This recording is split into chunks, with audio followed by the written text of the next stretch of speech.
Nous sommes un lien entre les gens, un lien de confiance et de solidarité, mais aussi et surtout un lien pour aller plus loin et permettre à chacun de vivre mieux. Nous sommes Aesio, une nouvelle mutuelle qui se construit pour et avec vous. Aesio, décidons ensemble de vivre mieux. Bonjour à toutes et à tous, merci donc d'être connectés à ce webinaire qui est organisé par le CNEA en partenariat avec Aesio. Vous êtes aujourd'hui plus de 200 inscrits, donc merci pour votre intérêt. Donc ce webinaire s'inscrit dans toute une série de webinaires organisés sur la réforme de la formation professionnelle. Donc c'est une série de 3 webinaires. Vous avez eu le premier le 13 janvier dernier sur les nouvelles missions des OPCO. Et aujourd'hui nous allons nous intéresser au dispositif de la formation professionnelle et au rôle que la branche a, et donc votre syndicat d'employeurs, le CNEA, sur la formation professionnelle. Donc l'idée aujourd'hui, c'est d'avoir une vision synthétique et panoramique en gros des différents dispositifs à la main de l'employeur pour faire évoluer son organisation et les compétences de ses salariés, et également effectivement, plus en deuxième partie de ce webinaire, de vous dire concrètement ce que fait la branche, les décisions qu'elle prend au quotidien et quels sont ses projets à venir. Comme d'habitude, donc dans le cadre de ce webinaire, vous pourrez poser vos questions, nous y répondrons à la fin. Nous ne répondrons peut-être pas à toutes les questions, mais nous nous efforcerons d'apporter des réponses écrites à la suite de ce webinaire sur les questions les plus récurrentes que vous aurez posées. Et puis naturellement, vous pourrez regarder ce webinaire en replay. Donc je laisse Caroline se présenter. Oui, bonjour à tous et à toutes. Donc je suis Caroline Patrio, juriste et formatrice en droit du travail au CNEA. J'ai eu récemment à rédiger un guide sur les dispositifs de formation professionnelle et je vais essayer aujourd'hui avec Violaine de vous apporter des clés de compréhension sur les dispositifs et vos moyens d'intervention sur ce sujet. Merci Caroline. Donc moi je suis Violaine Trousset, je suis la directrice du pôle animation des relations sociales du CNEA et je suis par ailleurs vice-présidente de la CPNF de la branche animation qui est devenue la branche Éclat. Vous en avez peut-être entendu parler de ce changement simplement de nom de la branche. Éclat voulant dire branche des métiers de l'éducation, de la culture, des loisirs et de l'animation agissant pour l'utilité sociale et environnementale sur les territoires. Donc vous m'entendrez peut-être parler d'éclat ou d'animation indifféremment, on est un peu en phase de transition, de changement de nom, mais ne soyez pas étonnés. Alors, nous allons commencer ce webinaire juste pour rappeler quelques éléments fondamentaux. Déjà, pourquoi cette réforme? Donc cette réforme, elle a été introduite par la loi du 5 septembre 2018. À chaque quinquennat, sa réforme de la formation professionnelle en général. On peut retenir à peu près 3 objectifs principaux. Le premier, c'est simplifier. Simplifier pourquoi et pour qui? Simplifier l'accès à la formation professionnelle pour les entreprises, d'une part, puisque cette réforme, je ne vais pas m'étendre, puisque Caroline y reviendra, mais a introduit un assouplissement dans la définition de l'action de formation, donc plus de choses éligibles pour l'entreprise. Il y a une contribution unique avec la volonté de la faire collecter par un collecteur unique qui sera à terme l'URSSAF avec un rythme de collecte simplifié tous les mois avec la DSN. Donc ça, ce sera à partir de 2022. Là, on est dans une phase un petit peu transitoire. Et puis, pour les salariés, l'aspect simplification, c'est-à-dire que on a autonomisé encore plus le CPF, mais je ne vais pas m'étendre, on y reviendra après. Et il y a cette logique aussi dans la simplification de désintermédier, c'est-à-dire que le salarié a un accès plus simple à la formation avec le CPF sans intermédiaire, et l'entreprise a plus de souplesse dans l'accès et le financement des dispositifs de formation. Ensuite, l'idée également, c'était de centraliser la gestion en fait des fonds de la formation professionnelle et de pouvoir les reventiler en fonction des objectifs de l'État, notamment en faveur des demandeurs d'emploi, puisque la collecte sert dans une grande mesure à financer la formation des demandeurs d'emploi et aussi à favoriser l'apprentissage, c'est-à-dire que les fonds qui vont être reventilés en faveur de l'apprentissage, des contrats d'apprentissage, sont beaucoup plus conséquents qu'auparavant. Et donc l'objectif, vous savez, c'est 500 000 apprentis et même encore plus dans le fil de cette réforme. Je vais laisser Caroline aborder la suite. D'accord, merci Violaine. Donc on vient de voir les objectifs qui ont été fixés par la loi Avenir Professionnel. Et là, on va s'intéresser à l'intervention de l'employeur, donc dans la mise en œuvre des dispositifs de formation professionnelle. Donc comment intervient l'employeur ? Il faut déjà avoir en tête que la réforme portée par la loi Avenir Professionnel n'a pas modifié l'obligation d'adapter ses salariés à leur poste de travail. Cette obligation est toujours d'actualité, elle est inscrite dans le Code du travail. Adapter son salarié à son poste de travail, c'est tout d'abord le former, et la formation doit s'inscrire vraiment dans une politique de formation continue du salarié, c'est-à-dire c'est une vision sur le long terme qui permet d'anticiper les besoins de la structure par l'employeur. Donc c'est vraiment un outil que vous devez vous approprier. L'adaptation des salariés, ça implique de l'employeur de fournir les moyens nécessaires à ses salariés pour l'adaptation à leur poste de travail qui peut être liée à des transformations de l'organisation ou typiquement un emploi qui, par exemple, doit intégrer des questions numériques et du coup, il va falloir former son salarié. Donc ça, c'est le pan de l'adaptation quand le poste évolue. Mais c'est également développer une autre obligation qui est l'obligation d'employabilité. Donc qu'est-ce qui est caché derrière ce terme ? C'est l'obligation d'adapter son salarié au marché du travail. Donc au-delà de toute évolution du poste, il va falloir fournir des formations à ses salariés. Puisque si un poste n'évolue pas, en effet, c'est possible que votre salarié, ses missions n'évoluent pas forcément, ou il n'y ait pas une transformation de son emploi, mais pour autant, vous allez devoir fournir les formations qui sont obligatoires et non obligatoires. Et le moment propice pour parler de ça, c'est notamment les entretiens professionnels, mais on y reviendra plus tard. Alors, sur l'obligation de formation, ce qu'on tenait à dire, c'est que c'est vraiment une formation suivie des faits. C'est-à-dire, c'est pas une obligation en tant que telle qui n'apporte que des éléments aux employeurs. C'est aussi une obligation qui est risquée dans le sens où si vous ne la suivez pas, ça peut amener des condamnations. Ces dernières années, les juges ont condamné des employeurs qui n'ont pas donné les formations nécessaires à leurs salariés, et donc derrière, il peut y avoir des dommages et intérêts. Tout à fait. Voilà, et en cas de conflit avec votre salarié aussi, les juges, la première chose qu'ils vont regarder, c'est est-ce que vous avez formé suffisamment vos salariés. Voilà, vous ne pouvez pas reprocher une insuffisance professionnelle à un salarié si vous ne lui avez pas donné les moyens de réussir. Donc après, cette obligation de former, elle n'est pas sans limite. La limite, c'est qu'on ne peut pas imposer à l'employeur d'assurer la formation initiale qui fait défaut aux salariés. Donc typiquement l'exemple, c'est on ne va pas vous reprocher de ne pas avoir formé un salarié à un logiciel alors qu'il était censé savoir l'utiliser dans le cadre de son poste. C'est aussi tout l'utiliser, de bien définir les postes en amont et de vous assurer que la personne a les diplômes nécessaires pour exercer son poste. Donc voilà, ça c'est les obligations de l'employeur. Et le premier dispositif qu'on voulait aborder, qui pour nous est vraiment la pierre angulaire de la formation, c'est le plan de développement des compétences. Alors le plan de développement des compétences, il n'y a pas d'obligation formelle à en établir un dans l'entreprise, c'est pas une obligation en tant que telle dans le Code du travail, mais pour autant, il y a une incitation forte à établir un plan de développement des compétences pour, ce que je vous disais avant, pour démontrer que vous remplissez vos obligations en matière de formation.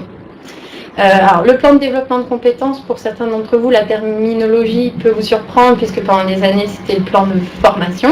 Donc, ce nouveau plan de développement des compétences, c'est depuis le 1er janvier 2019. L'idée derrière ce plan, c'est d'intégrer toutes les actions de formation que vous proposez. Donc, c'est vraiment un outil dont vous avez la responsabilité. Pour autant, en pratique, l'employeur va pouvoir consulter, bien entendu, le comité social et économique, CSE, lorsqu'il existe dans le cadre des orientations stratégiques de l'entreprise, parce que, comme je vous l'ai dit, la formation, c'est vraiment un outil de stratégie prévisionnelle. Il faut prendre le plan de développement des compétences comme un outil qui permet d'anticiper les changements qui vont se présenter dans l'entreprise. Alors, donc, maintenant qu'on a vu qu'est-ce qu'était le plan de développement de compétences, on a essayé de vous donner des étapes pour savoir comment le mettre en place. Donc, il y a 5 étapes comme vous pouvez le voir. La première étape, c'est de définir les orientations stratégiques de l'entreprise. Derrière cet item, on parle d'analyser les évolutions de l'emploi affectant l'entreprise, mais aussi d'identifier les projets et les priorités de l'entreprise. Encore une fois, c'est un outil à la main de l'employeur. Donc, en effet, la première chose, c'est de voir qu'est-ce que votre entreprise a besoin. Donc, les évolutions des emplois, ça peut être des évolutions venant de l'extérieur, notamment un environnement réglementaire qui évolue, de nouvelles normes hygiène et sécurité, ou un environnement institutionnel également qui est modifié avec des nouveaux organismes de tutelle, des subventions qui diminuent. Toutes ces évolutions peuvent venir de l'extérieur, mais impliquer en matière de formation des choses que vous allez devoir mettre en place. Ensuite, des évolutions internes à l'entreprise. Bon, voilà, c'est des nouveaux services que vous pouvez développer, des nouveaux équipements que vous avez acquis. Encore une fois, ce sont des choses qui vont impliquer peut-être de former vos salariés. Ensuite, au niveau RH, ce qui peut être intéressant, ce qui se fait de plus en plus, c'est des diagnostics pour voir notamment à moyen et long terme des départs en retraite qu'il va falloir remplacer ou des nouvelles tâches qui vont devoir être attribuées. Et là, des formations vont devoir être déployées également. Pour les projets et les priorités de l'entreprise, donc voilà, c'est pour ça que le plan de développement de compétences, il n'y a pas de modèle clé en main, puisque ça dépend vraiment de votre structure. Ça peut être un changement d'organisation, voilà, avec des nouvelles logiques de management. Ça peut être plus de numérique dans vos structures, donc des formations au numérique. Ça peut être plein de choses et ça dépend de votre structure. Donc ça, c'est le premier point. Le deuxième point, c'est recueillir les besoins de formation des salariés en poste. En effet, donc, la première étape, c'était de s'intéresser à l'entreprise, mais ensuite, on va quand même essayer d'aller vers les salariés.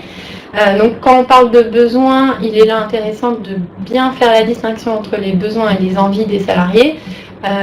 Et ça, c'est à vous de faire l'arbitrage. Encore une fois, la formation, c'est quelque chose qui est à la main de l'employeur. Donc, au niveau collectif, les besoins, il va falloir lister déjà les compétences que vous avez en interne, donc ce sont vos ressources, et les comparer avec les compétences requises, les compétences que vous n'avez pas et que vous voulez acquérir. Et les actions de formation que vous allez mettre en place doivent remédier à l'écart entre ces ressources et ces besoins. Ensuite, une fois que vous avez cette vision globale, au niveau individuel, et j'avais commencé à en parler tout à l'heure, ça sera d'évoquer les parcours professionnels avec chacun de vos salariés. Et donc ça, je vous l'ai dit, c'est l'entretien professionnel qui est le moment propice, mais ça peut en effet venir d'un salarié qui vous parle d'une action de formation et vous avez un échange à ce sujet après. Donc ça, c'était le deuxième point. Ensuite, vous avez plein de projets dans l'entreprise, des salariés qui veulent être formés, mais tout ça, il faut le mettre en perspective avec votre budget. Donc on a mis évaluer le budget dédié à la formation. On va parler de plusieurs dispositifs et on ne pourra pas tous les aborder d'ailleurs. Selon le dispositif, le financement ne va pas forcément être le même. Les mécanismes de financement vont se distinguer selon les dispositifs. Et là, sur ce sujet, l'interlocuteur vraiment privilégié, c'est votre OPCO, l'opérateur de compétences. Donc pour animation ou éclat, tourisme social et familial, foyer, service, jeunes travailleurs, ce sera Uniformation. Pour la branche du sport, votre OPCO, c'est l'AFDAS. Et pour les organismes de formation, c'est ACTO. Donc ce sont vraiment, ce sont eux qui vont vous dire dans quelle mesure les frais vont être financés. Donc parfois c'est les frais pédagogiques, mais aussi la rémunération du salarié. Donc voilà, pour voir et anticiper les dépenses que ça va impliquer sur vos fonds propres ou parfois une prise en charge totale. Ensuite, nous avons mis choisir l'organisme de formation parce qu'en effet, d'un organisme à l'autre, les intitulés de formation derrière peuvent se cacher différentes modalités.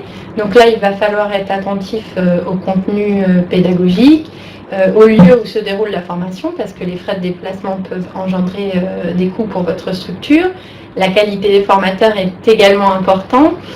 Et les publics visés, il faut faire attention, des formations peuvent être pour des débutants et d'autres formations pour une amélioration. Et enfin, donc c'est bien votre outil, hein, je le reconfirme, mais à un moment, la 5e étape, c'est quand même de communiquer autour du plan.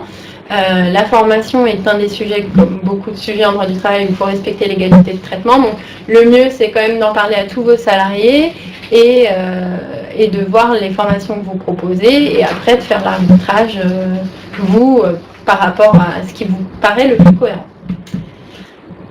Donc voilà, après avoir dit toutes ces étapes, c'est bien de savoir ce qu'on met dans le plan de développement de compétences. Il y a plusieurs actions qui peuvent être proposées. On parle d'actions de formation obligatoire ou non obligatoire, on reverra la distinction plus tard. Aussi, on peut proposer des bilans de compétences ou des actions de validation des acquis de l'expérience qu'on appelle également VAE. Donc l'action de formation, et ça c'est une des forces de la dernière réforme, elle a vraiment tendance à se diversifier, notamment avec les formations à distance, donc avec du e-learning. Et il y a aussi les formations en situation de travail qui sont un peu la nouveauté de la réforme, qui permettent, c'est les formations un peu sur le tas dans votre entreprise, puisqu'on ne va pas pouvoir trouver ce type de compétences dans des organismes de formation lambda. Et le mieux parfois, c'est d'être formé dans l'entreprise. Au niveau des actions qui peuvent être portées dans le plan, ça peut être aussi des actions qui développent certes les compétences, mais qui n'ont pas la forme d'une formation. Par exemple, la participation à une conférence ou la participation à un salon professionnel peuvent être intégrées dans le plan de développement des compétences. Alors, la distinction formation obligatoire et non obligatoire a été prévue par la loi. Je tiens à dire qu'elle va être, je pense, précisée davantage par la suite. Pour l'instant, ce qu'on sait, ce qui est inscrit dans le Code du travail, c'est qu'une formation obligatoire est celle qui conditionne l'exercice d'une activité ou d'une fonction en application d'une convention internationale de dispositions légales ou réglementaires. Derrière cette définition, ce qu'on comprend, c'est qu'il doit y avoir un texte légal ou réglementaire qui conditionne l'exercice du poste de travail à l'obtention d'un diplôme ou d'une certification. On donne souvent l'exemple des normes hygiène et sécurité. Après, à voir en effet, selon les postes que vous avez dans votre structure, ce qui est obligatoire pour l'exercer. L'action de formation obligatoire, en tout cas dans les conséquences qu'on est sûr, c'est que c'est toujours du temps de travail effectif, et ça c'est important puisque ça impliquera un maintien de la rémunération du salarié. L'action de formation non obligatoire, le principe c'est toujours du temps de travail effectif, mais là vous pouvez envisager en effet qu'elle se déroule hors du temps de travail et donc pas de maintien de rémunération. Mais attention, pour cela, il faut l'accord écrit du salarié, c'est une exigence.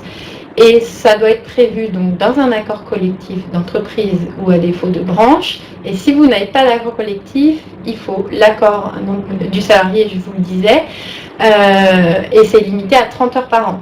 Donc c'est vraiment une exception, le principe restant qu'une formation c'est du temps de travail effectif. Alors souvent on a des questions des employeurs sur les obligations du salarié, parce que là on parle beaucoup des obligations de l'employeur.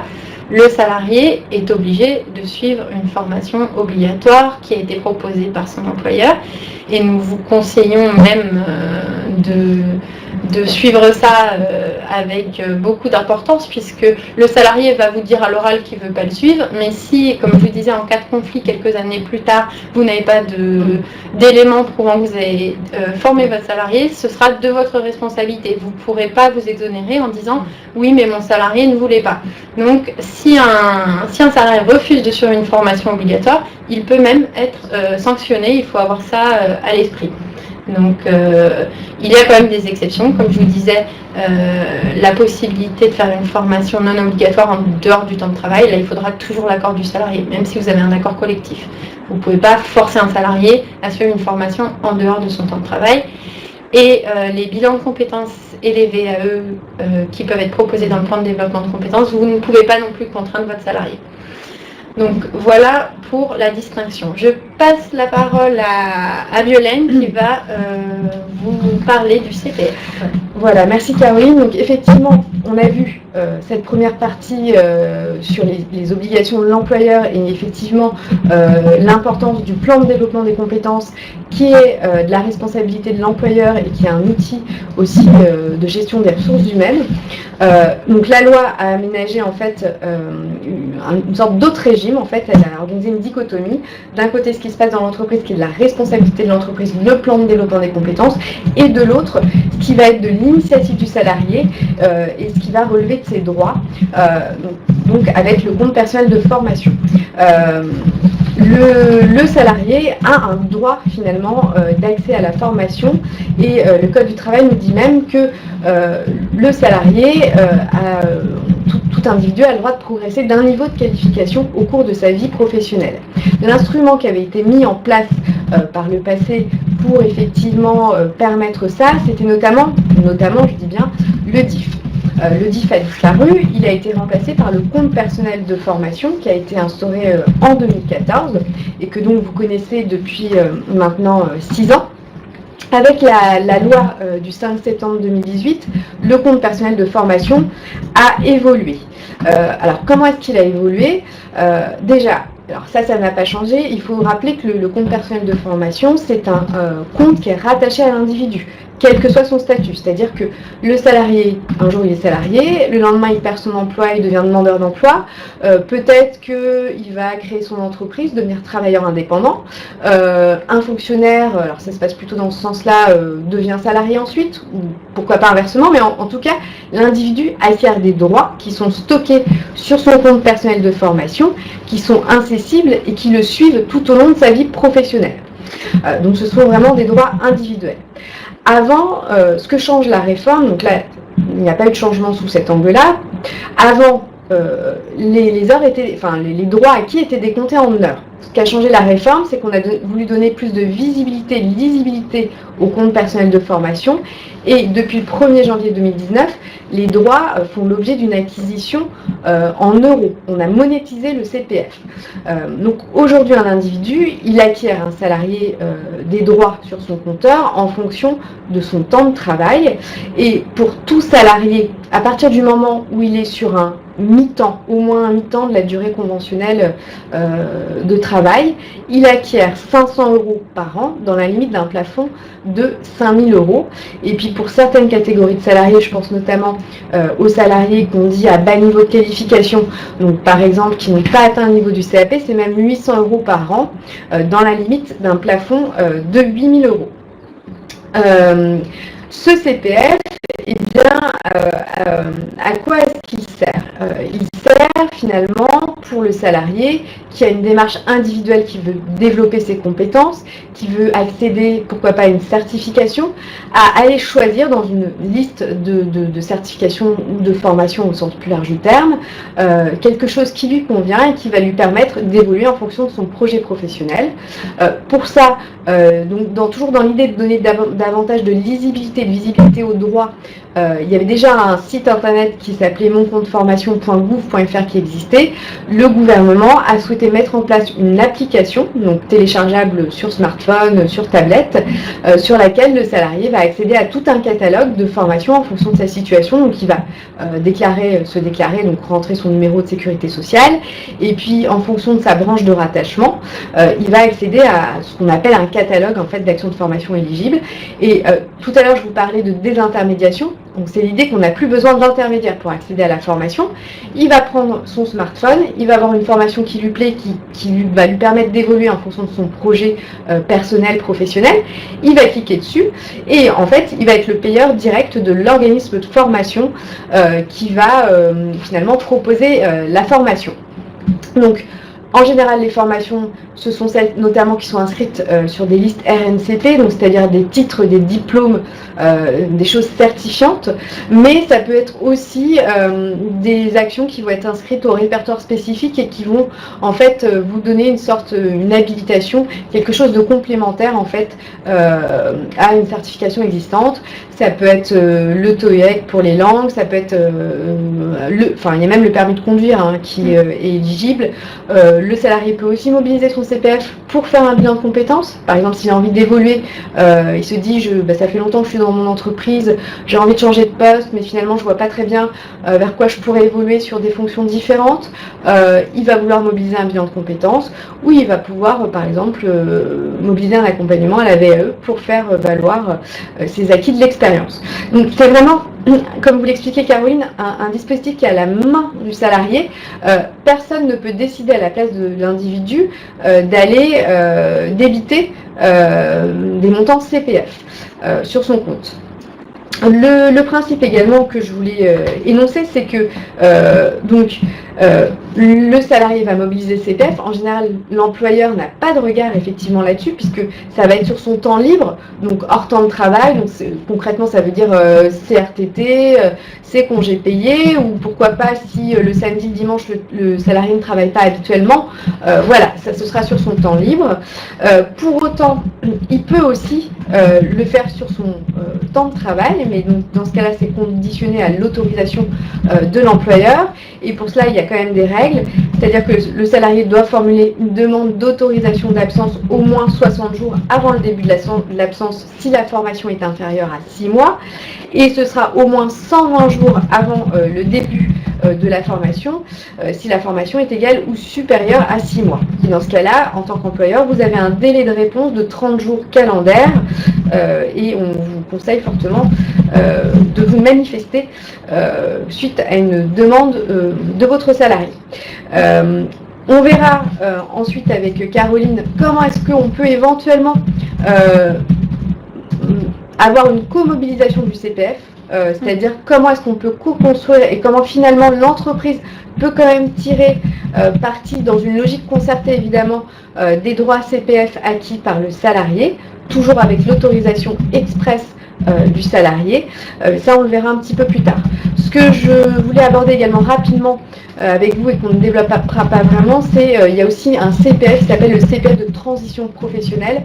Donc ça c'est un CPF un peu différent qui est totalement externalisé finalement de l'entreprise et qui va, c'est en général quand un individu veut vraiment se reconvertir, donc il va vraiment entamer une démarche très lourde avec vraiment un congé et il va s'adresser pour la mobilisation de ses droits à un organisme qui s'appelle Transition Pro qui a pris la suite des fonds GESIF, et en fait il y a tout un jury, une commission qui va aller instruire sa demande avec des critères. Donc là il y a un intermédiaire, donc c'est pas le CPF simple totalement désintermédié avec le catalogue où on achète sa formation en toute autonomie. Là il y a un jury d'attribution avec des critères et on accède à un congé plus long. Donc ça c'est vraiment pour les cas de reconversion beaucoup plus lourdes. Je repasse la parole à Caroline sur le conseil en évolution professionnelle. Pardon. Oui, merci. Donc on avait vu les dispositifs pour l'employeur là, donc on voulait quand même parler un peu du salarié.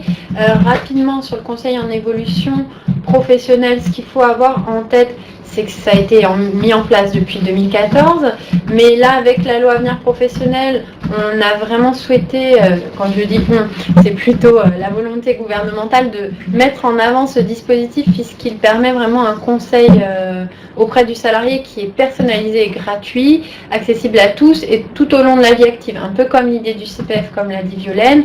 Donc que vous soyez salarié, fonctionnaire, ensuite demandeur d'emploi, c'est un droit pour chacun des salariés. Vous, en tant qu'employeur, vous n'avez pas forcément à évoquer ce sujet avec votre salarié, mais c'est vrai que si des questions surviennent au cours, par exemple, de l'entretien professionnel, encore une fois, vous pouvez évoquer la possibilité pour le salarié qui serait en recherche de formation, mais un peu perdu, d'aller suivre cet accompagnement. Donc, qui comporte les prestations, donc c'est vraiment un entretien individuel sur l'analyse de la situation professionnelle du salarié. Après, les conseils sont adaptés encore une fois au diplôme du salarié et un accompagnement. Donc, par exemple, pour le CPF de transition professionnelle dont parlait Violaine, ce sera l'aider, donc le salarié, à monter son dossier pour les agences transition pro et obtenir les financements. Donc voilà, le CEP normalement se fait sur le temps libre du salarié. Après, il est toujours possible par accord d'entreprise de prévoir que ce dispositif peut être mobilisé sur le temps de travail, mais le principe reste que c'est sur le temps libre du salarié, donc vous n'avez pas d'obligation sur ce sujet. Donc voilà pour la partie salariée. Maintenant, on va essayer d'aborder la co-construction, puisqu'en effet, on vous a fait un peu une dichotomie entre ce qui appartient à l'employeur et ce qui appartient aux salariés. Il y a bien entendu, et c'est là ce qui est intéressant, une grosse partie de co-construction, d'échanges on va penser constructifs entre l'employeur et le salarié. Donc, ça sera le co-investissement via le CPF, donc compte personnel de formation. L'idée derrière ce terme de co-construction, de co-investissement, c'est que pour une formation éligible au compte personnel de formation, le salarié va mobiliser des fonds sur son CPF et l'employeur va lui abonder, donc compléter le financement de l'action de formation. La formation reste toujours à l'initiative du salarié. Ce que vous a dit Violaine sur le fait que le CPF est à la main du salarié, ça ne change pas. On ne peut pas obliger le salarié à mobiliser les fonds de son CPF, mais pour autant, là, l'employeur va pouvoir diriger, informer, orienter, on va dire, le salarié vers des certifications qui font sens dans votre structure. C'est-à-dire que l'employeur va donner une participation financière et ça c'est tout l'intérêt pour le salarié, mais de l'autre côté pour l'employeur c'est d'anticiper ses besoins de compétences. Alors par rapport à ce que j'ai dit auparavant sur les obligations de l'employeur, il faut être très attentif. La co-construction du CPF ne pourra pas être utilisée pour des formations obligatoires à l'adaptation du poste pour le salarié. C'est-à-dire si demain vous souhaitez que votre secrétaire devienne assistant de paye, la formation à la paye, vous n'allez pas pouvoir demander au salarié de financer cette formation sur son CPF. Ce sera plutôt sur une vision, donc là encore une fois, moyen voire long terme des besoins de votre association, de votre structure. Vous avez peut-être envie d'ouvrir un nouveau cours dans les années à venir. Votre salarié veut lui suivre une formation. Et voilà, il y a une convergence entre vous et le salarié et vous vous abondez sur son compte. Alors, sur la question de l'abonnement, il peut se faire au cas par cas selon les volontés du salarié. Il vous parle d'une formation, vous échangez lors de l'entretien professionnel, mais ça peut être aussi intégré dans un accord collectif. Là, c'est vous qui, dans le cadre de l'accord, allez lister, entre guillemets, les formations qui sont intéressantes pour votre structure et vous allez indiquer pour telle formation, nous pourrons abonder dans telle proportion le compte personnel du salarié. Alors ensuite, nous allons voir la PROA. Alors c'est un nouveau dispositif de formation professionnelle qui a remplacé les périodes de professionnalisation. C'est un contrat d'alternance pour des salariés, donc déjà en poste. Ça peut être l'initiative du salarié ou de l'employeur. Et si c'est l'initiative du salarié, il faut avoir en tête que vous n'avez pas l'obligation d'accepter. Une fois que les parties ont essayé de se mettre d'accord sur la formation, il y aura un avenant signé par les deux parties. Donc pour l'employeur, la PROA, ça permet encore une fois de répondre à des besoins de compétences pour un salarié qui est déjà en poste.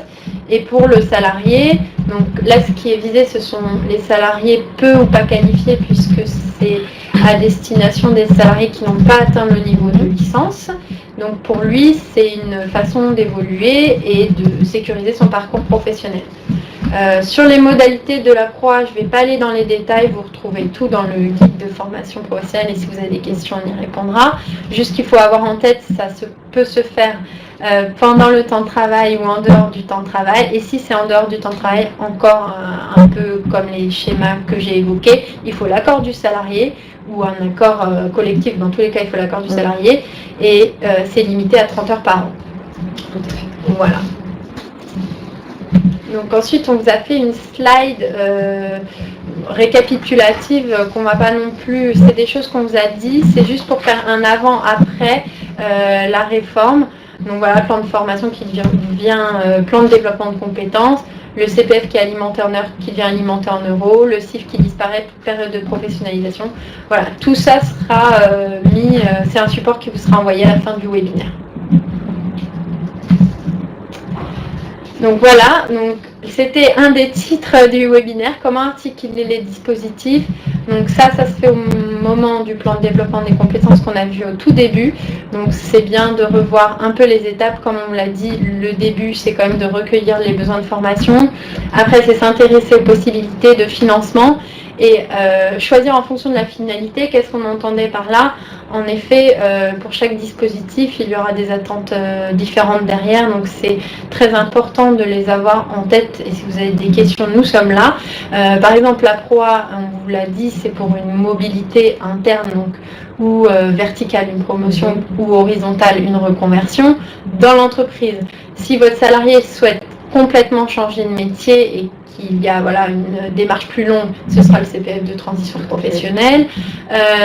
Si c'est un salarié que vous devez faire une formation obligatoire, là ce sera les financements sur le plan en tant que tel. Donc voilà, et après une fois les modalités de formation derrière, que ce soit à distance ou en présentiel, c'est une fois déjà que vous avez choisi le dispositif. Donc il faut bien respecter ce schéma-là. Donc voilà pour ma partie, je passe la parole à Violaine. Merci Caroline.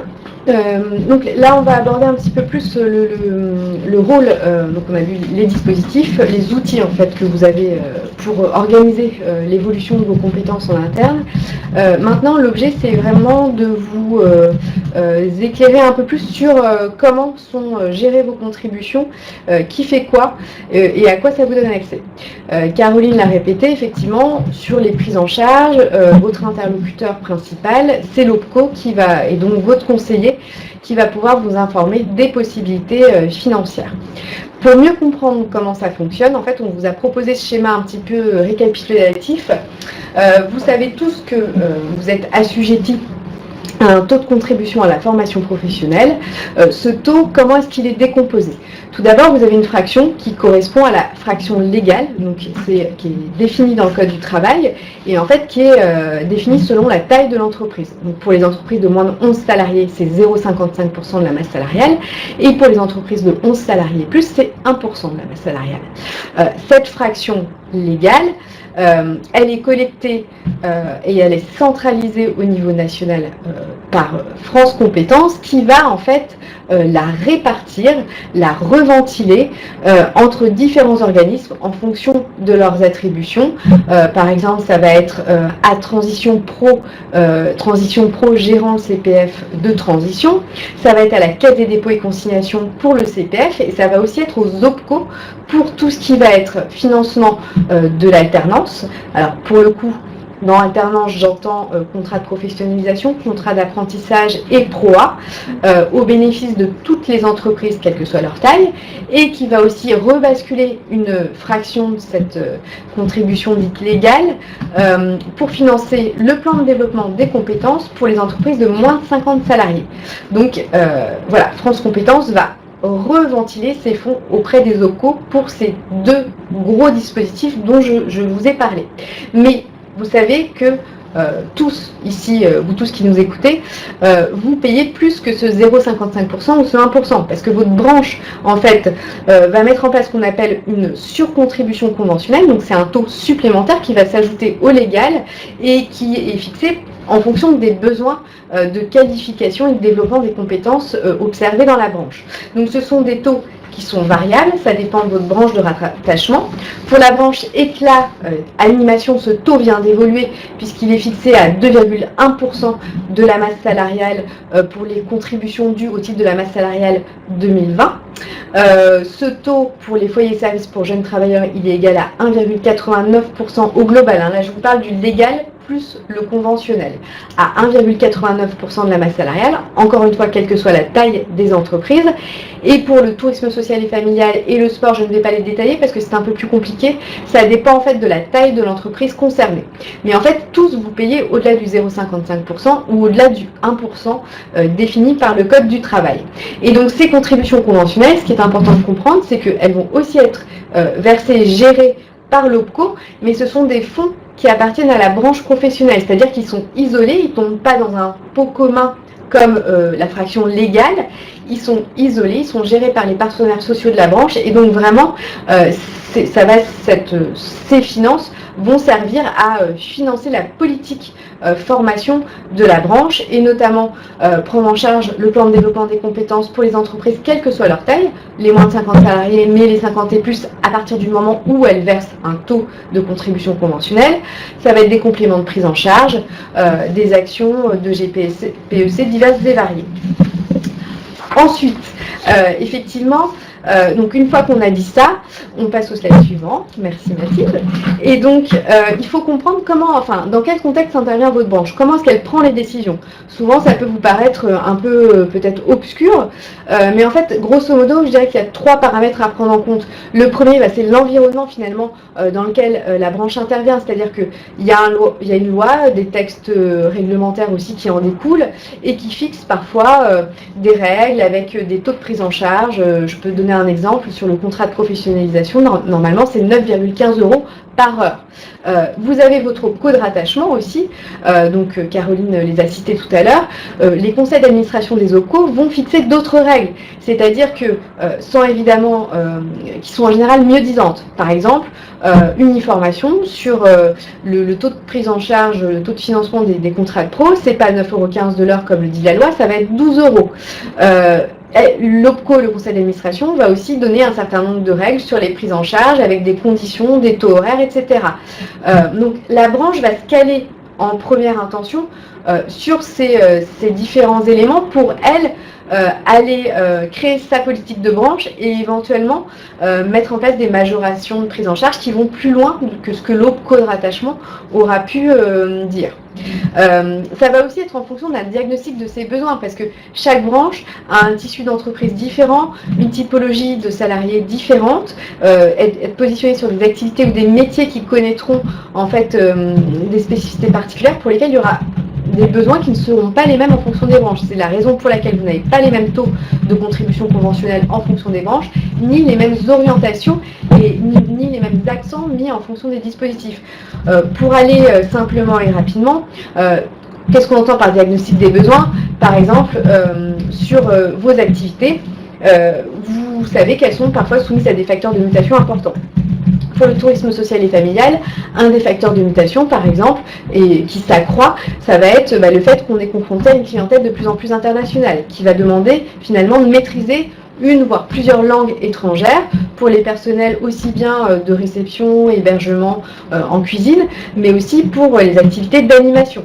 Donc ça peut effectivement justifier qu'on mette l'accent dans une branche sur les formations en langue. Ça peut être aussi le fait que les réseaux sociaux se développent, que votre réputation numérique compte et que vous avez besoin d'une visibilité sur Internet. Donc une branche, à partir de ce moment-là, pourra décider de définir une offre, une action collective clé en main sur le numérique pour ces structures. Sur la branche éclat animation, ça peut très bien être notamment le développement de la petite enfance. Donc pourquoi pas avoir besoin de former de plus en plus d'éducateurs de jeunes enfants. Alors c'est un peu à la marge, mais ça peut être des choses comme ça. Ensuite, sur les salariés, il faudra s'intéresser à leur niveau de formation initiale. C'est quoi leur niveau de formation initiale? Est-ce qu'il est adapté aux besoins? Est-ce qu'on a besoin de les faire évoluer vers de la qualification, par exemple de les envoyer vers un BPJEPS ou un CQP? Et c'est la raison pour laquelle avant les branches étaient très consommatrices de la période de professionnalisation qui a disparu, mais on a ProA qui va prendre le relais progressivement, et dans le cadre du CPF co-construit, ça peut être aussi une opportunité. Donc voilà, il y a tout ce diagnostic à faire en amont. Et puis la branche, elle intervient avec un souci de prendre en compte les équilibres entre les logiques individuelles, c'est-à-dire ce dont l'entreprise a besoin, elle, par rapport à son propre plan de développement et sa stratégie de développement, et des besoins plus collectifs identifiés à une maille plus importante, et ce qui va générer une offre collective finalement de formation. Voilà. Et donc il y aura aussi un arbitrage entre formation certifiante et formation courte aussi, qui permettent une adaptation à l'emploi qui est nécessaire. Et puis ça va être aussi en fonction de ses moyens, puisque comme je vous le disais, les taux de contribution ne sont pas les mêmes, et ça donne finalement des surfaces financières à gérer par la branche qui vont être différentes. Dans la branche éclat, donc l'ancienne branche animation, la surface financière qui correspond à la fraction conventionnelle, elle est de 22 millions d'euros. Donc c'est énorme, mais aussi il faut prendre en compte qu'en face, il y a 13 000 entreprises et 160 000 salariés. Dans le sport, on est à 13 millions d'euros de surface conventionnelle gérée, avec 23 000 entreprises et 120 000 salariés. Et puis les foyers des jeunes travailleurs, ça va être plus réduit, mais en fait, c'est à mettre en regard du nombre finalement de salariés. C'est 1,2 million d'euros mutualisés, mais en face, on a, entre guillemets, beaucoup moins de salariés, c'est-à-dire 7 000 salariés à peu près. Et puis, le dernier paramètre à prendre en compte, évidemment, c'est que tout ça se fait dans le cadre du dialogue social de branche, donc avec les partenaires sociaux de la branche. Donc, il y a les employeurs d'un côté, les syndicats de salariés de l'autre, qui vont se réunir dans le cadre de la Commission paritaire nationale de l'emploi et de la formation, et qui vont confronter leurs objectifs et leurs priorités respectives, et en fonction de ça, calibrer finalement vos dispositifs de prise en charge. Pour donner des exemples très concrets, donc ça c'est, merci Mathilde, c'est la slide suivante, quelques exemples qui découlent de ce que je viens de dire. Le contrat de professionnalisation, je viens de vous le dire, au niveau d'uniformation, la décision du conseil d'administration, c'est que c'est une prise en charge à hauteur de 12 € de l'heure, mais les branches peuvent rajouter. Donc dans l'animation, vous avez une décision de la CPNF de branche qui a décidé de rajouter 3 € en plus de ces 12 € sur l'heure de formation pour le contrat de professionnalisation. Dans le tourisme social et familial, on vient de prendre une décision lors de la dernière CPNF, c'est tout frais en exclusivité pour les contrats de pro, c'est plus 1 € de l'heure sur le contrat de pro.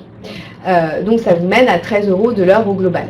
Un autre exemple, sur les demandes de prise en charge pour des formations un peu courtes, une formation par exemple autorise pour les entreprises de moins de 50 salariés notamment le fait de faire une demande d'aide financière par an avec un plafond à 1 500 €. Au niveau des fonds conventionnels que la branche animation gère, eh bien, les entreprises peuvent introduire d'autres demandes de prise en charge avec aucun plafond, tout en respectant toutefois les taux horaires qui sont fixés par le RCO. Je ne vous donne pas les détails parce que c'est quand même très complexe et ça dépend de votre RCO et de votre branche. Et voilà comment ça fonctionne. Donc, juste pour finir sur ces aspects-là, donc vous avez des cofinancements donc, qui sont autorisés par la banque, donc qui vont être en contrepartie finalement de votre investissement, de ce que vous payez en plus que le légal. On pourra aussi, sur certaines branches, mettre en place des actions collectives. Vous connaissez dans la branche éclat animation le catalogue clé en main, c'est-à-dire que en fait vous avez une action de formation qui vous intéresse, vous inscrivez vos salariés, vous n'avez aucun frais à avancer et en fait c'est déjà prépayé salarié sur votre contribution. Un dernier exemple que je voudrais donner, les budgets. Vous avez des entreprises d'une certaine taille, souvent les entreprises de plus de 50 salariés, pour lesquelles on a aménagé en fait une facilité, c'est-à-dire on leur a autorisé finalement une sorte de droit de tirage pour envoyer les salariés en formation. Elles n'ont pas de demande préalable à faire, pas de demande d'autorisation de prise en charge, et c'est un montant qui est en fait en pourcentage de leur contribution conventionnelle et qui est laissé à leurs mains et qu'elles gèrent librement. Mais tout ça, c'est grâce à la politique conventionnelle qui est mise en place et donc grâce à la surcontribution conventionnelle que vous payez. Donc quels sont les chantiers de demain pour les branches? On vous a fait un panorama d'ensemble, mais vous le savez bien et vous l'expérimentez au quotidien, certains dispositifs en fait ne sont pas encore tout à fait opérationnels, opérants. Je pense notamment à la PROA. Pour le moment, la PROA, quelques salariés sont partis en formation grâce à ce dispositif, mais il y a une ordonnance qui est venue complexifier les choses cet été, dite ordonnance coquille, et qui a imposé des conditions supplémentaires. Notamment, c'est le fait dans un accord de branche de lister précisément les certifications éligibles à la PROA et pour des métiers qui connaissent de fortes mutations et confrontés à l'obsolescence des compétences. Il faut en plus que ces accords de branche soient étendus. Comme nous y étions pris très tôt dans les branches couvertes par le CNEA sur cette disposition, on avait signé des avenants, mais de fait, ils n'ont pas été étendus, ils ont été frappés une sorte d'invalidité. Donc on est en train de renégocier pour effectivement permettre à vos salariés d'accéder plus facilement à la PROA et donc à la certification. Dans le tourisme social et familial, nous venons de signer un accord en CPPNI le 12 février dernier, donc il va falloir l'envoyer à l'extension. Une fois qu'il sera étendu, ça veut dire que vous pourrez, nous l'espérons, envoyer vos salariés se former sur la liste des certifications fixées par l'accord de branche. Donc ça, il faudra vraiment l'examiner, mais on vous communiquera en temps et en heure ces dispositions. L'animation, on est en cours de négociation, les FJT et le sport également. Ensuite, on a parlé du CPF co-construit. Vous le voyez, ce n'est pas encore totalement abouti, puisque finalement, pour l'instant, ce qui fonctionne seulement, c'est ce qu'on appelle le parcours d'achat direct. Le salarié va se connecter sur l'application, il va commander la formation qui l'intéresse, mais pour l'instant, les abonnements entreprises et les abonnements branches, en fait, les circuits, les systèmes d'information qui doivent être mis en place par la Caisse des dépôts et consignations ne sont pas encore prêts, et ça devrait l'être à l'été pour les entreprises et au second semestre pour les branches. Et puis sur l'apprentissage, on sait que dans nos secteurs traditionnellement c'est pas très développé. Pour autant, ça reste, on a peu abordé là au cours de ce webinaire puisque on a choisi de se centrer sur d'autres dispositifs, mais les branches vont avoir tout un travail de sensibilisation à faire auprès des employeurs, en lien avec l'OPCO, un travail de partenariat à mettre pour générer l'offre de formation qui va bien pour l'apprentissage et aussi pour faire en sorte que les employeurs souhaitent accueillir dans leurs entreprises des salariés sous contrat d'apprentissage. Donc voilà, c'est un peu les trois gros chantiers auxquels les branches vont s'atteler en 2020 et même très certainement en 2021. Alors on espère en 2020 pour la PROA et le CPF co-construit que ce sera rapidement opérationnel. L'apprentissage, ça prendra plus longtemps, ce sont des travaux de longue haleine, mais ça nous promet une année 2020 assez riche au niveau des branches. Voilà. Je pense que voilà, on passe aux questions-réponses. Alors, nous avons les questions qui nous sont transmises par Mathilde.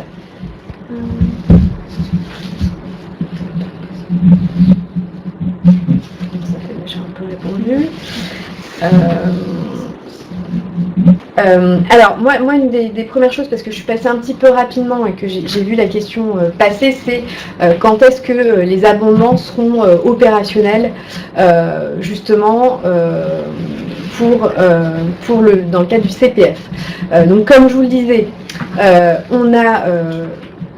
Aujourd'hui, il n'y a que l'individu qui peut abonder lui-même son compte. C'est-à-dire que s'il voit qu'il n'a pas assez d'heures créditées sur son compteur CPF, qu'une formation l'intéresse et que ça va au-delà de ce qu'il a sur son compte, il peut lui-même, avec la carte bancaire, décider, moi-même, je vais mettre temps pour atteindre le montant des coûts pédagogiques. Pour les entreprises, donc Caroline vous a expliqué un petit peu la mécanique à mettre en place pour imaginer des abondements. Ce qu'on nous dit, c'est que la Caisse des dépôts et consignations nous dit que le système sera opérationnel à partir de l'été prochain. C'est-à-dire que la Caisse des dépôts et consignations va ouvrir une plateforme pour les cofinanceurs et en fait, en tant qu'entreprise, vous pourrez vous inscrire sur cette plateforme et en fait indiquer à quelles conditions vous abondez les compteurs CPF de vos salariés et ou pour quels salariés. Et à partir de ce moment-là, vous déclencherez un paiement sur la plateforme et une fois ce paiement reçu, la Caisse des dépôts et consignations créditera le compteur CPF du salarié ou des salariés concernés une fois ce paiement reçu. Au niveau des branches, ce sera un peu le même mécanisme, c'est-à-dire qu'il faudra avoir effectivement débloqué un volume financier en amont. Donc ce sera plutôt ça opérationnel au second semestre 2020, donc plus tard que pour les entreprises. Et à partir du moment où on aura débloqué ce crédit, la Caisse des dépôts et consignations pourra aller abonder les compteurs des individus en question. Alors, il y a eu des questions sur le CEP, sur lequel, en effet, on est passé rapidement, notamment pour savoir à qui on s'adresse quand il y a une demande de CEP et qui doit faire la demande. Donc, c'est vraiment, normalement, à l'initiative du salarié. C'est un conseiller en évolution professionnelle qui est à destination des salariés. Après, bien entendu, en tant qu'employeur, dans votre obligation de conseil et dans vos rapports avec les salariés, vous pouvez évoquer ce sujet. Donc, les opérateurs CEP ont été désignés par la loi. C'est Pôle emploi, donc l'APEC, l'Association pour l'emploi des cadres, les missions locales, Cap emploi. Et il y a également, depuis le 1er janvier 2020, de nouveaux opérateurs qui ont été désignés par France Compétences. Et là, ça va dépendre de votre région, notamment pour l'Île-de-France, Hauts-de-France, Centre-Val de Loire, ce sera les cabinets Tingari. Pour Pays de la Loire, Normandie, Bretagne, ce sera cabinet Catalyst. Bon, je ne vais pas vous lister toutes les agences, mais en tout cas, vous avez un site qui est très bien fait, le Conseil en évolution professionnelle, où vous retrouverez les coordonnées. Comme ça, en cas de questions aux salariés, vous pouvez les rediriger vers ce site. Une autre question, je vois une question sur connaissons-nous les modalités d'utilisation de la surcontribution conventionnelle dans l'animation. Donc effectivement, il y a un certain nombre de critères et de priorités qui ont été définis dans la branche animation. Donc ce n'est pas forcément des critères qui sont publics et que vous retrouverez sur le site de l'OPCO. Ce que je vous conseille de faire pour avoir un conseil précis, c'est de vous adresser à votre conseiller en OPCO, puisque notamment, lui pourra vous dire très précisément, il pourra même vous conseiller sur le dispositif à mobiliser en fonction de votre projet. Parce que parfois, vous pouvez avoir en tête, je souhaite mobiliser tel dispositif, et il va plutôt vous orienter sur un autre. Et c'est à ce moment-là que votre conseiller vous donnera effectivement les critères de prise en charge propres à votre branche. Nous n'allons pas les détailler parce que c'est extrêmement complexe. Et même les conseillers, en fait, se réfèrent à des documents mis en place à leur intention en interne de l'OPCO. Oui, ça peut être pas mal ça. Alors c'est une question que l'on a abordée, mais qui mérite précision. Donc on nous demande, pouvez-vous préciser si la formation non obligatoire est considérée comme du temps de travail effectif, et si c'est le cas, comment est-il possible de ne pas rémunérer le salarié? Alors, en effet, on a vu la distinction entre formation obligatoire et non obligatoire. La formation obligatoire devra toujours être considérée comme du temps de travail effectif. Et pour la formation non obligatoire, le principe reste aussi que c'est du temps de travail effectif. Donc, le salarié devra être rémunéré. Si vous voulez faire une formation non obligatoire en dehors du temps de travail, et donc, c'est-à-dire qu'il n'y a pas de maintien de rémunération, il faudra toujours l'accord du salarié. Donc, vous pouvez prévoir ça dans le cadre d'un accord collectif, ou sinon, donc, un accord écrit du salarié, et ce sera limité à 30 heures par an et par salarié. Donc au-delà des 30 heures par heure et par salarié, vous ne pouvez pas prévoir des formations non obligatoires qui ne seraient pas rémunérées. Et si j'insiste bien sur l'accord du salarié, c'est-à-dire que si vous avez par exemple une salariée ou un salarié qui ne travaille pas le mercredi, vous l'envoyez en formation le mercredi, s'il n'y a pas d'accord écrit du salarié, ça sera du temps de travail effectif et il faudra le rémunérer. pour cette formation. Voilà. Alors, je vois des questions qui concernent plus précisément les organismes de formation dans quelle mesure en fait ils peuvent inscrire une formation sur l'application CPF. Je vais être assez brève dans la mesure où en fait vous aurez un webinaire qui s'intéressera plus précisément notamment à ces questions-là qui seront vraiment destinées aux organismes de formation. Pour autant, pour pouvoir inscrire une formation qui soit référencée dans mon compte formation, il faut déjà que cette formation finalement réponde à l'objet du CPF, puisque effectivement le CPF, on l'a vu rapidement, il doit permettre d'accéder à une formation inscrite au RNCP, donc le registre national, le répertoire national des certifications professionnelles, ou au répertoire spécifique. Et donc souvent ça va correspondre à des diplômes, à des titres, à des certificats de qualification professionnelle ou à certaines habilitations. Donc déjà il faut que vous vérifiez cela, que l'action de formation que propose votre organisme de formation rentre bien dans ces conditions-là. Et ensuite, eh bien, il y a toute une interface développée pour les organismes de formation sur la plateforme Mon Compte Formation, avec effectivement un certain nombre de renseignements à donner et de choses à accepter. Donc voilà ce que je pouvais en dire extrêmement brièvement, et je pense que le webinaire du mois de mars-avril prochain permettra certainement de revenir plus précisément sur ces questions. Nous avons vraiment pris la plupart des questions qui étaient posées. Il est 11h30, donc ça fait 1 heure que nous avons ouvert ce webinaire et nous ne pourrons malheureusement pas dépasser le temps qui nous était imparti. Nous nous efforcerons de répondre aux autres questions que vous avez posées et auxquelles nous n'avons pas pu apporter de réponse dans l'immédiat dans la suite de ce webinaire. Nous vous remercions chaleureusement d'avoir participé à ce webinaire au nom du CNEA et avec notre partenaire Aesio également. Et n'oubliez donc pas le guide qui est en téléchargement dans votre espace adhérent sur les dispositifs de formation professionnelle. Vous le verrez, c'est un guide très pratique qui renvoie vers des ressources extérieures sur tous les dispositifs de formation et même ceux que nous n'avons pas abordés jusqu'à présent. Donc je pense au contrat d'apprentissage, au contrat de professionnalisation. Et puis il y aura un 3e webinaire qui clôturera en fait la série dédiée à la formation professionnelle, plus précisément sur les aspects de qualité Calliope que nous n'avons pas pu aborder dans le cadre de ce webinaire, et donc en mars ou en avril prochain. Merci à vous. Merci.